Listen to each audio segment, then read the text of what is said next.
जय जवान जय किसान दोस्तों, ਤੁਹਾਡਾ ਸਵਾਗਤ ਹੈ ਜੀ Singh farm tractor YouTube channel ਦੇ ਵਿੱਚ। ਦੋਸਤੋ ਆ ਜਿਹੜੀ ਮਸ਼ੀਨ ਤੁਸੀਂ ਦੇਖ ਰਹੇ ਹੋ ਉਹ ਨਿਊ ਹੋਲੈਂਡ ਵਾਲਿਆਂ ਦੀ BC 5060 ਮਸ਼ੀਨ ਹੈ। ਬੇਲਰ ਮਸ਼ੀਨ ਕਹਿੰਦੇ ਜਿਹਨੂੰ ਆਪਾਂ। ਇਹ ਇੰਪੋਰਟਡ ਮਸ਼ੀਨ ਹੈ USA ਤੋਂ ਔਰ ਅੱਜ ਦੀ ਤਰੀਕ 'ਚ ਇਹਦੀ ਕੀਮਤ 13 ਲੱਖ ਰੁਪਏ ਹੈ।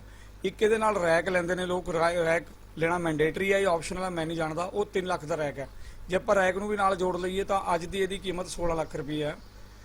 ਇੱਕ ਪਿਛਲੇ 1 ਸਾਲ ਦੇ ਵਿੱਚ ਇਹਦੀ ਕੀਮਤ 1 ਲੱਖ ਰੁਪਏ ਵੱਧ ਗਈ ਹੈ।